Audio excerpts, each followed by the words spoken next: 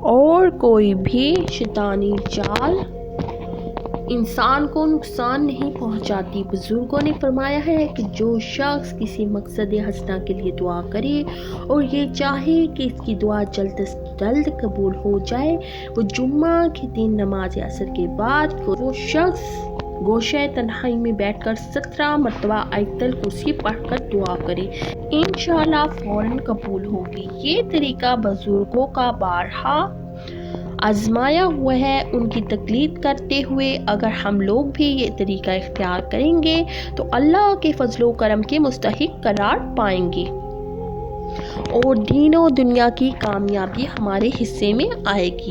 اللہ پاک سے دعا ہے کہ ہمیں ہر حال میں اپنا شکر گزار انسان بنائے، آمین، اور اپنی رحمتوں کے صدقے ہمارے دین، دنیا اور آخرت کی منزلوں کو آسان فرمائے، آمین یا رب العالمین۔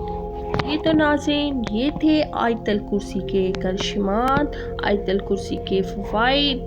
تو میں امید کرتی ہوں کہ آج کی میری ویڈیو آپ کو پسند آئی ہوگی۔ اسی کے ساتھ دیں مجھے اجازت۔ اللہ تعالیٰ آپ کا حامی و ناصر ہو۔ السلام علیکم ورحمۃ اللہ وبرکاتہ۔